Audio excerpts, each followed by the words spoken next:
नमस्कार, मैं doctor Om Prakash Mishra the Sanket live से।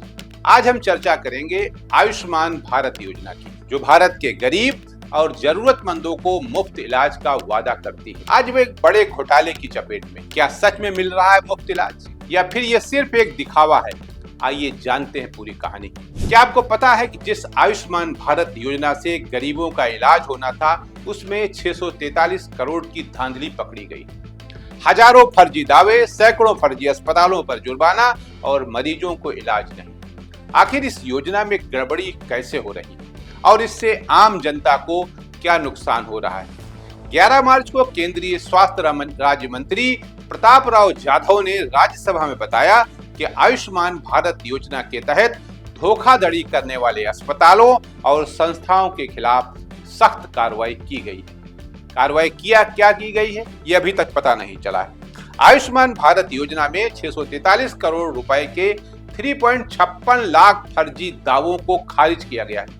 इतना ही नहीं, 1114 अस्पतालों को ब्लैक लिस्ट कर दिया गया है और 1504 दोषी अस्पतालों पर 122 करोड़ रुपए का जुर्माना लगा है। सवाल यह है कि इतनी बड़ी धोखाधड़ी हुई कैसे? आयुष्मान भारत प्रधानमंत्री जन आरोग्य योजना यानी ABPMJY भारत सरकार की एक प्रमुख योजना है, जो गरीब परिवारों को प्रति वर्ष 5 लाख रुपए तक का मुफ्त स्वास्थ्य कवर प्रदान करती है। लेकिन क्या ये योजना सही तरीके से काम कर रही है? हाल ही में प्रधानमंत्री नरेंद्र मोदी ने इस योजना का विस्तार करते हुए 70 वर्ष और उससे अधिक आयु के सभी वरिष्ठ नागरिकों को आयुष्मान वय वंदना कार्ड देने की घोषणा की। इसके तहत वरिष्ठ नागरिकों को भी 5 लाख रुपए तक का मुफ्त स्वास्थ्य कवर मिलेगा। लेकिन इस योजना के तहत धोखाधड़ी और दुरुपयोग के मामले सामने आए। अस्पतालों द्वारा फर्जी दावे किए जा रहे हैं और गरीबों को उनका नहीं हक मिल पा रहा है। इस धोखाधड़ी को रोकने के लिए सरकार ने कई कदम उठाए हैं। AI आधारित सिस्टम, रियल टाइम मॉनिटरिंग और यादृच्छिक ऑडिट के जरिए दावों की प्रामाणिकता सुनिश्चित की जा रही है। इसके अलावा जिला, राज्य और राष्ट्रीय स्तर पर 3 स्तरीय शिकायत निवारण प्रणाली लागू की गई, ताकि लाभार्थियों की समस्याओं का तुरंत समाधान किया जा सके। कुछ अस्पताल और बिचौलिए मिलकर इस योजना में भारी गड़बड़ी कर रहे हैं। फर्जी मरीज, नकली दस्तावेज और अस्पतालों में बेवजह की सर्जरी दिखाकर पैसा कमाया जा रहा है। अब सरकार AI टेक्नोलॉजी और रियल टाइम मॉनिटरिंग से इस घोटाले पर शिकंजा कसने की कोशिश कर रही है। दूसरी ओर सरकार पर पहले ही कर्ज का बोझ बढ़ता जा रहा है। ऐसे में क्या सरकार इस योजना को सही से चला पाएगी? कई मामलों में मरीजों को अस्पताल में बेड तक नहीं मिल रहे हैं। आयुष्मान कार्ड होने के बावजूद इलाज से वंचित किया जा रहा है। मैं लखनऊ के संजय गांधी आयुर्विज्ञान संस्थान का जिक्र करना यहाँ आवश्यक समझता हूँ। पत्रकारों को, जो मान्यता प्राप्त पत्रकार होते हैं, उनको ये सुविधा प्राप्त होती है कि वो PGI में जाकर अपना इलाज करा सके। हालत यह है कि जब वहां आप कार्ड लेके जाते हैं तो आपसे स्पष्ट शब्दों में कहा जाता है कि आपके विभाग से जो पैसा आता है, पैसा ही इसमें नहीं, पहले पैसा भिजवाइए तब हम इलाज कर पाएंगे। हालत यह है कि न पैसा जा पाता है, न पैसा आ पाता है, न इलाज हो पाता है और बेचारा पत्रकार मारा घूमता रहता है। ये खाली एक उसकी बात नहीं, ये तो हमने पत्रकारों की बात की और लखनऊ के संजय गांधी आयुर्विज्ञान संस्थान की बात। सारे अस्पतालों में यही हो रहा है। जहां भी आप लेके जाइए, वो कहते हैं भाई ये तो नहीं हो नहीं पा रहा, इससे 1 महीने के बाद होगा, 1.5 महीने के बाद होगा, नेट नहीं काम कर रहा, ये नहीं काम कर रहा, वो नहीं काम कर रहा, आपका मिल नहीं रहा, आपका डाटा इससे मैच नहीं कर रहा है। तो फिर इसका यूज क्या था? इसका इस्तेमाल क्या जरूरत थी इतनी बड़ी संख्या में लोगों को ये लॉलीपॉप देने की? हमारे पास जितने संसाधन हैं, हम उतने में भी काम चला सकते थे।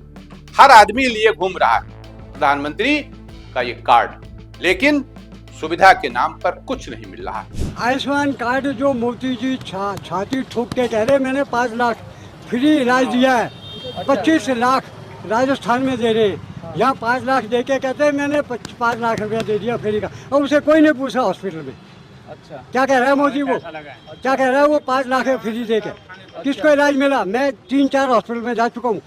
मेरी बीवी 4 बीमारियों से मरीज परेशान है और मैं आज आधी रोटी खाता हूँ और आधे टाइम भूखा रहता हूँ। तो आपके पास आयुष्मान कार्ड है? आयुष्मान कार्ड है, लेकिन कोई पूछ ही नहीं रहा उसे। अच्छा, चल नहीं रहा वो? चल नहीं रहा, कोई नहीं पूछा, कोई नहीं पूछा। बताइए मोदी क्या छाती ठोक रहा है, बताओ। नहीं, मोदी क्या छाती ठोक रहा है? 25 लाख रुपए राजस्थान में गहलोत दे रहा है, अच्छा, फ्री इलाज। नहीं मोदी ये सिर्फ मोदी का एक काम है, पब्लिक को मारो, लूटो, खाओ, मौज करो। हालत यह है कि अगर उसके आयुष्मान भारत का सच जाना जाए तो 6% लोग ही सही हैं। 94% फ्रॉड किया गया है इसमें। किसने किया? सब ने मिलकर किया। फर्जी मरीज लाया गया, एडमिट किया गया, फर्जी जांच हुई, फर्जी ऑपरेशन हुई, ऊपर की स्किन में टाके लगा दिए गए, अंदर तो कोई देखने वाला नहीं ना। और जहां ओपीडी का केस था उसको आईपीडी का केस बनाया गया। 2 दिन में ठीक होने वाला था उसको 15 दिन लगाए गए। आज जरा पता करिए, लखनऊ के एक 50 ऐसे अस्पताल हैं जिनकी जानकारी मेरे पास है, उनके नाम भी जानकार पाए, जिनका करोड़ों रुपया फंस गया। उन्होंने इलाज किया नहीं किया ये तो मैं इसमें नहीं जाना चाहता हूं, लेकिन उन्होंने जो वहां सरकार के यहाँ अपनी भेजी है लिस्ट कि हमको इतना पैसा चाहिए, वो सब पैसा डंप हो गया है, पैसा नहीं दिया जा रहा है। और दिया क्यों कैसे जाए? क्योंकि सब कुछ तो फर्जी हो रहा है। हर साख पे उल्लू बैठा है, अंजाम गुलिस्ता क्या हो, इसका तो पता करिए कि हो क्या रहा है। हो ये रहा है कि आपदा में अवसर तलाशा जा रहा है। हम लोग इस मिट्टी के बने हुए हैं कि हमारा जब पड़ोसी किसी आपदा में होता है तो उस आपदा से उसको निकाल सके, उसकी परेशानी से उसको बचा सके। नहीं, इससे हमारा हित कहां हो रहा है? हमारी दोनों आंखें भले फूट जाएं, लेकिन इसकी भी एक फूट जानी चाहिए। ये हमारी सोच हो चुकी है। तब तो फिर ये होगा ना। बट देश के ऊपर कर्जा बढ़ता जा रहा है और ऊपर से ये सब बंटाधार होता जा रहा है। सरकार की योजनाएं बहुत अच्छी अच्छी आती है, स्वागत किया जाना चाहिए, लेकिन आम आदमी को उसका लाभ नहीं मिल पा रहा है। जिसको जरूरत है हार्ट का ऑपरेशन कराने को, उसका हार्ट का ऑपरेशन नहीं हो रहा है। फर्जी हार्ट के ऑपरेशन हो रहे हैं। कैंसर के मरीज भटक रहे हैं, मुख्यमंत्री के यहाँ से पैसा पा रहे हैं या प्रधानमंत्री के यहाँ जो अलग से सिस्टम है उसमें उसके जरिए इलाज करा पा रहे हैं या अपनी खेत बेच रहे हैं। जिस काम के लिए ये आयुष्मान भारत योजना लाई गई थी प्रधानमंत्री, वो अपना लक्ष्य भटक गए या भटका दिया गया। क्या ये योजना अपने मकसद में नाकाम हो रही? वित्त वर्ष 2025-26 के लिए भारत सरकार ने राजकोषीय घाटे को सकल घरेलू उत्पाद यानी जीडीपी के 4.4% तक लाने का लक्ष्य रखा है, जो वर्तमान वर्ष के 4.8% से कम है। इस लक्ष्य को प्राप्त करने के लिए सरकार ने बाजार से 14.80 लाख करोड़ रुपए उधार लेने की योजना बनाई। उधार लीजिए, घी खाइए, ये था ना पुराना। तो वही इस समय सरकारें कर रही, जो पिछले वर्ष के 14.1 लाख करोड़ रुपए से अधिक।